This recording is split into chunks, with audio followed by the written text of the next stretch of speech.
Hey guys, just wanted to hop on and let everybody know that we just got some new hat inventory restocked on the store. So make sure you go to the website, hit up the shop and get yourself a new hat.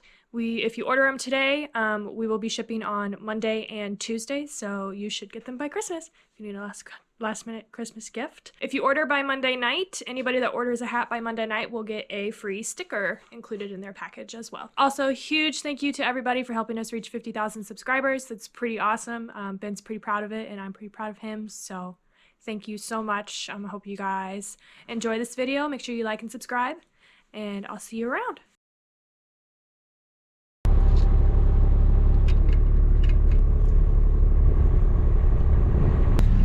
It's nicer in here than it is out there, I can tell you that. Well, it's not really not that bad out there. Today is Saturday, December 18th, and I'm in a sweatshirt and I'm pretty decent. If it was no wind, I mean, it'd be really darn nice. We get more and more questions that you guys keep bringing in. We're going to answer more of them in this video. I'm really enjoying the questions that you guys are getting. When you guys ask those questions, it makes me think of the things that I should talk about for the people that don't understand or have not been around this drainage practice and learning about it. Which means that we can run up here real quick and get another, which I gotta get to parts anyways, get another one of your guys' questions out of the way, which is some lingo that I throw around that you guys, I'm sorry if you're not following me. So, what we are installing is plastic. This plastic right here is also known as drainage tile.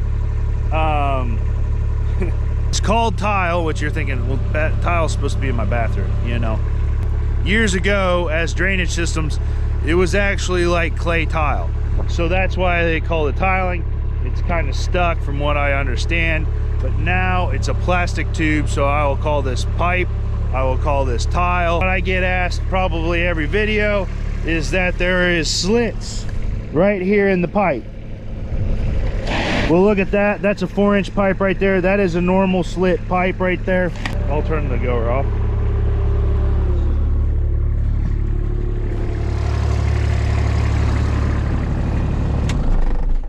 And this here, if you can see the difference, is a fine slit pipe. Right there, it's just got like knife cuts in it versus a little bit of a wedged open. So the question I get asked is, how does the soil not plug up those slits? Well, the slits are what let the water get into the pipe. Same principle of hot to cold, high to low. This is a low. When you install this, it's a void in the soil, which creates a low pressure spot. So the water is actually pushed to the tile, and then it weeps in through these holes. Our soils, we have enough clay content. We actually have probably almost too much of a clay content, and when you get to the bluer clays, that if you install in that, you can probably seal these up, as in water won't go through that clay to get to the pipe. Stay with me. So what you can do is you have 3 different models. This here is usually what we install when the grades are not that strong. I'm gonna hop back into the goer because the wind's there. For our soils, our soil is not fine enough that it will go into the pipe because it has enough clay content in it. If you get into sandier soils, from what I've been told by the manufacturers, that guys are starting to use this knife slit a lot. We use the knife slit for high grades, and that's something that I've just started to do. I like the idea of it. Am I too worried? Am I really worried about the erosion of the bed of the pipe? No, I'm not. But if this is what they say can avoid that pretty much 100%, I'll do that. So people have the option of using a fine slit or a regular slit where they put a sock over it, which I've never had my hands on it, but I'm gonna guess it's kind of like a cheesecloth. That will keep all the sand and particles from clogging those slits up. So if you have a sandier soil, you can do that. Another question that we get is that, what about like filling it back with gravel or pea gravel or things like that? Yeah, that works. In the UK, they do a lot of that. I do some of it. It's called French drain. where you backfill with some rock. So for instance, right here, at some point I'd like to get a drain installed right here. It's by the grain bins, but a lot of water runs through there. So what would be nice is to install the pipe, either just dig the trench, plow the trench, and then expose the pipe, and then you backfill it completely pretty much with rock. And what that does is the rock, and it's obviously all put together, has space in it, which is porous, lets the water filter through, which then makes it to the pipe and you can drain it out. So that's what a French drain does, is it kind of acts as like one of those orange risers. If your rock's all the way to the top, it just is a direct path down to the pipe. Whereas if you don't do that, you use the soil as a filter. So you filter out everything that you want to stay in the soil. If you get the water directly to the pipe, you might not do that. French drains, in my opinion, are great for houses. You're out in the foundation of your houses. Grain bin sites like this, if you want to get really good drainage in here and put pipes in, French drain this entire thing. It will draw down the water really quick when you get big rainy events. So hopefully we covered, there's probably more out there that my knowledge doesn't cover. Methods of installing the pipe, but essentially wrap up there. It's called tile because it used to be tile, but now we use plastic and the name stuck. And the slits in the pipe can clog, but that's all determined upon your soil type and what style of pipe you install will be affected by your soil type, which then your soil type also affects the spacing that you want to install your pipe at. I think we covered some stuff. Good, clear as dirt. Mud, I mean clear as mud. No, I'm kidding. Okay. Well, no, I'm not kidding, but I, you know. All right, let's get to it. I had to take my glove off for that. I hope you enjoyed it.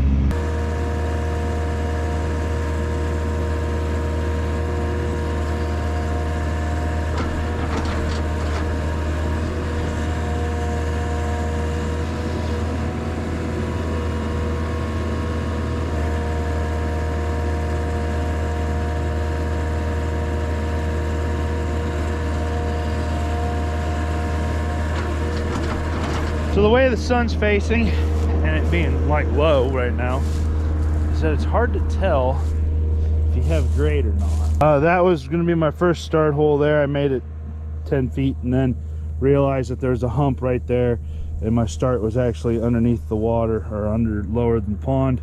That's a no-no. So we started a new one. Oh yeah, we got grade all the way up there.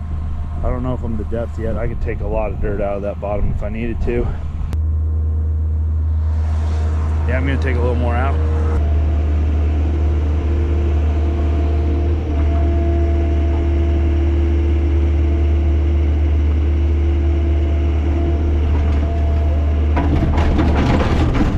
Shall we do a grade check? Even if you don't have a laser?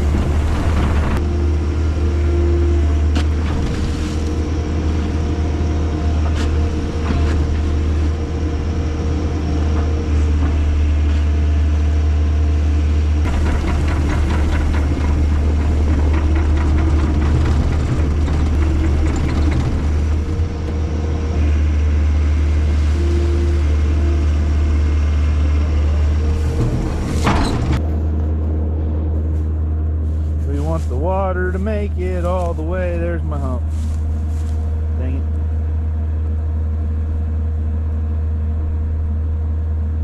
No, it's just, he's gonna make it.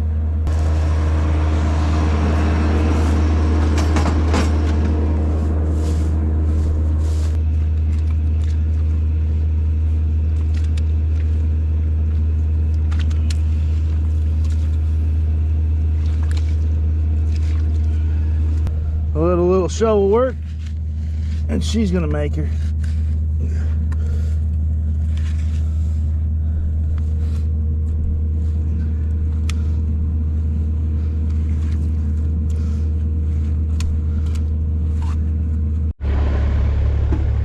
You need a dual walk.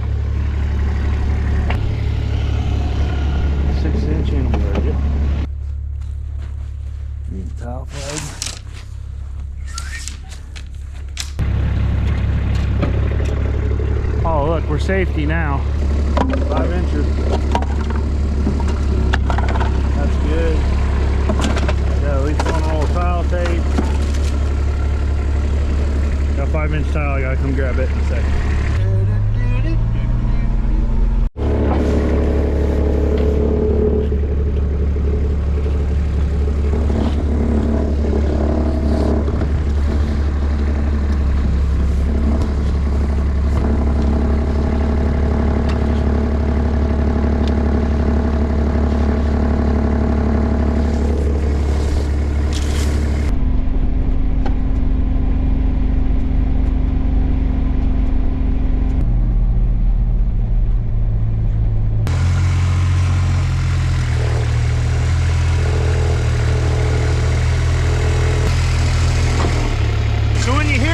That's a really good audible indicator that you went too far.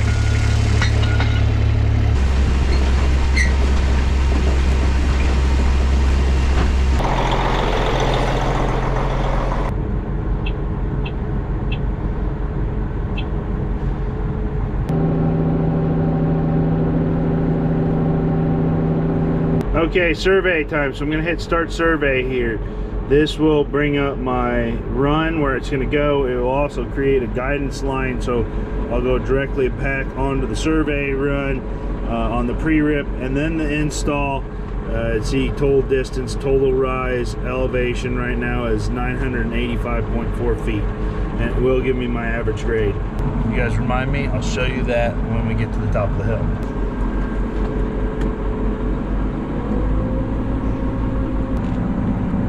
So if you notice on this plow, there's walking tandems here. That is actually like an upgrade for these plows. What that does is it actually gives you the ability to survey faster, and I think more importantly, the globe up on top's what's surveying my run right now.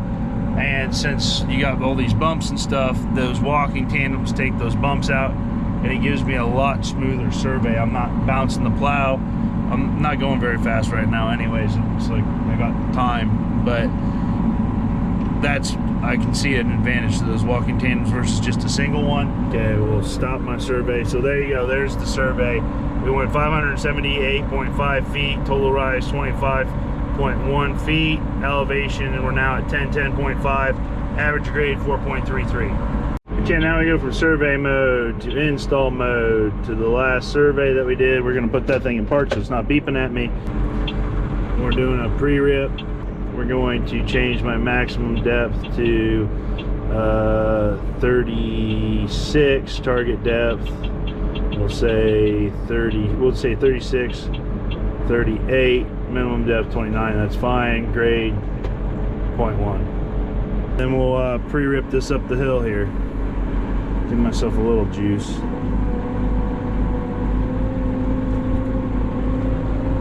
Block my diff.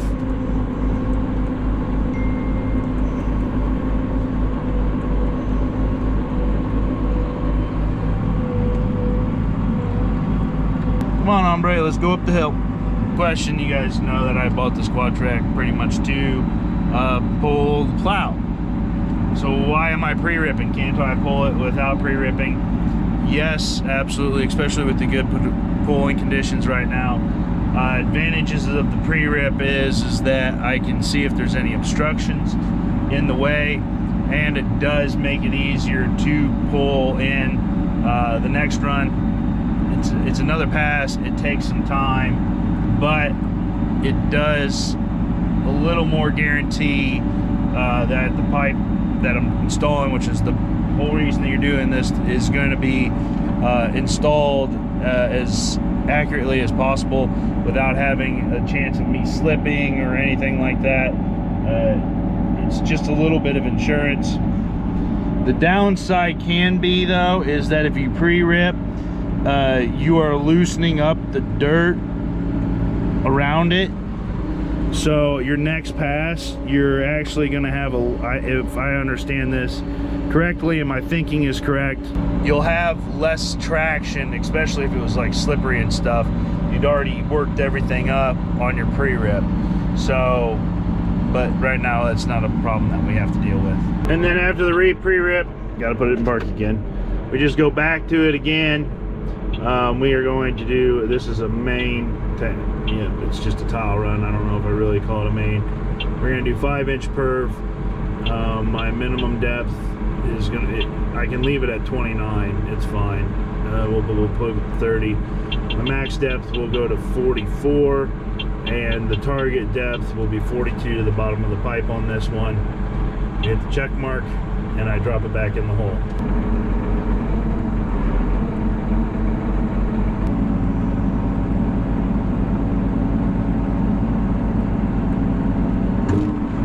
That'll work for me.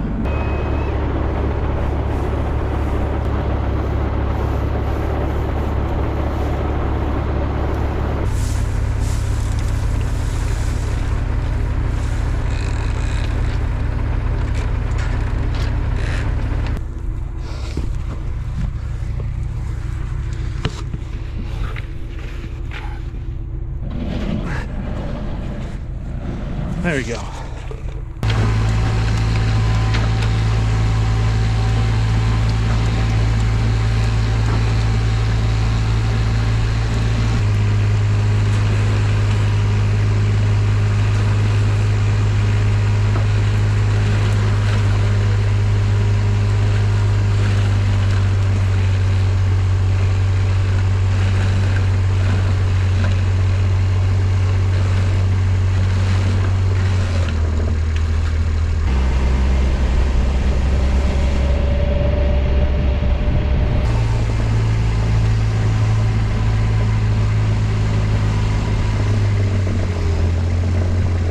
I need to recruit some help. I'm gonna get Wayne to help me.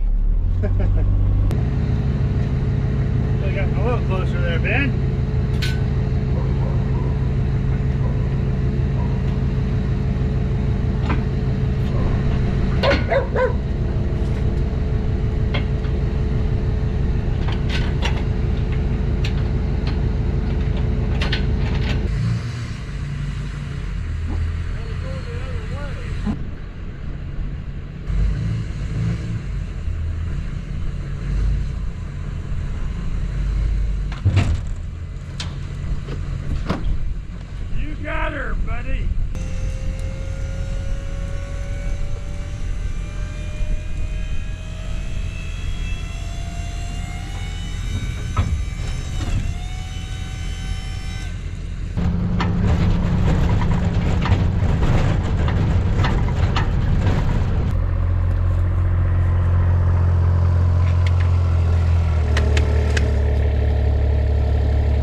What'd you think of that? Pretty good. I like that.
Thank you.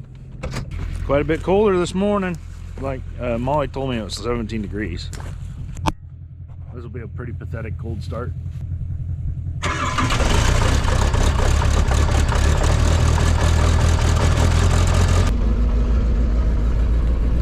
Foreign stuff just starts.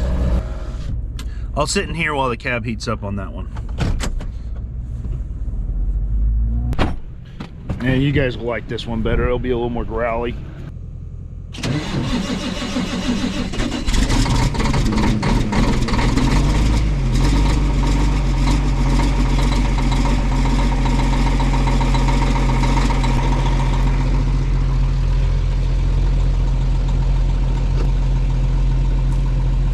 Hey, I'm over here across the road from you.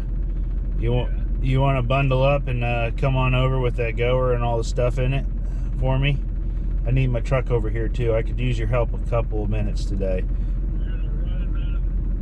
Yep, do another tile run. That's all I got to do today. I got one more big tile run to do today, and then we're on to the pattern tile tomorrow. I'll see you in a little bit. Okay, bye. Help is recruited. Then I got a survey. I got a pre-rip. Then we'll string that tile out, and then we'll bury the tile, and then we'll go home to the warmth.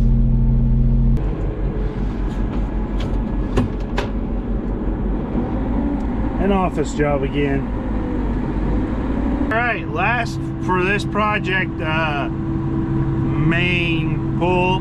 The rest of them are going to be 3-inch pattern. We'll work on that, and then we'll move to another job after this.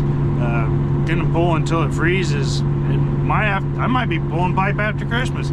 That'd be a pretty good Christmas present. But the question is, that will answer for the last question of the video, is you asked about the technology that I use to design and things like that, and how to survey. Surveying, to get the elevation, you still need a base station set up. That's the same, and then you still need the rover receiver. I have things wired up right now that I can put the rover on top of the goer and go survey a field, but if it's not a field that we're farming.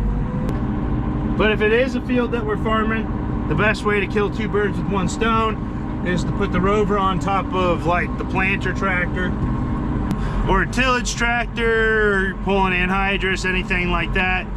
They say sprayers don't work and combines don't work because the elevation actually will change with the amount of weight that you're carrying. More water, it's going to squat. More grain, it's going to squat. So that's not a great way at doing an accurate survey. The smaller your implement, so like you'd have a better survey pulling a 20-foot implement than you would a 60-foot implement. 60-foot implement's going to work just fine anyways. That's what I've done. Because the 60-foot implement, you survey every run before you install it. So if there's any humps or obstructions, you'll catch it, but it will give you a good enough survey. That's the best way to do it. A survey, in my opinion, is to survey while you're like planting or something like that, because you're going to be running a grid across the field no matter what. The goers work, you're just literally driving around the field. Yeah, so hopefully that answers that one. Speaking of surveys, we're going to do a survey right now.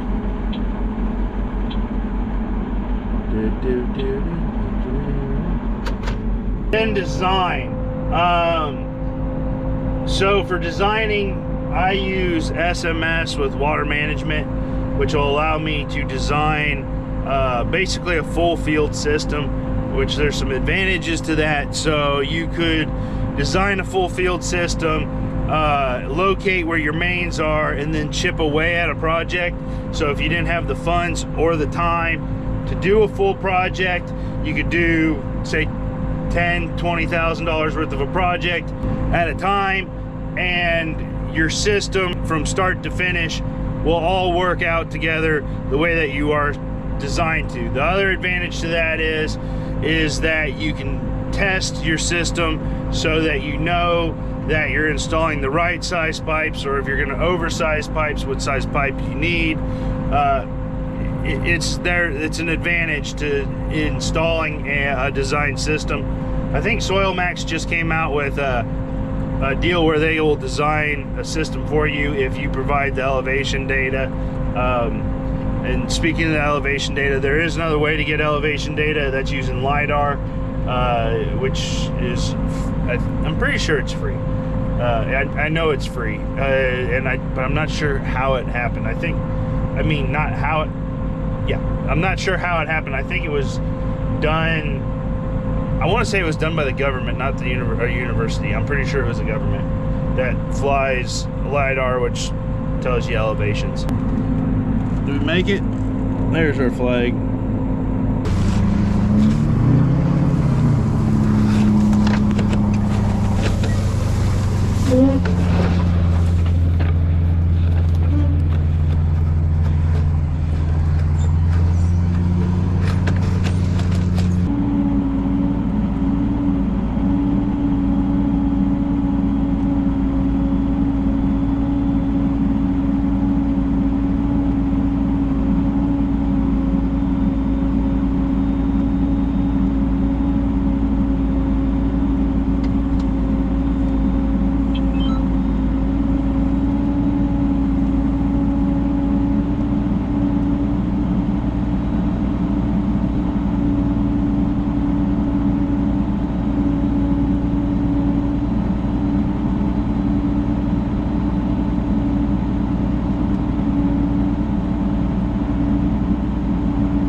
Yeah, there we go. We got done what we needed to get done. All of the mains, if you want to call them mains, and tile runs and risers have been set on that farm. Next week, which is Monday, which is tomorrow, we'll be going into the pattern deal, 3-inch pipe, 20-foot centers again. Don't forget, if you order a hat tonight, or even Monday, it's like, oh, we'll ship out hats Monday and I'll ship out hats Tuesday. After Tuesday, I highly doubt that they make it to you. Monday, I still feel confident that they make it there by Christmas.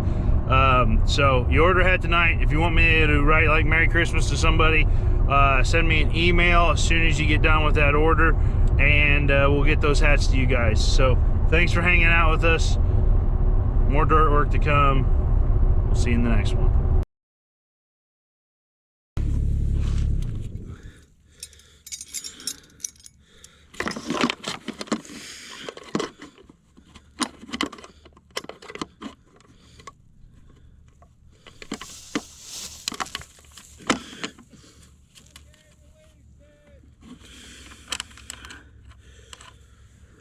You got it.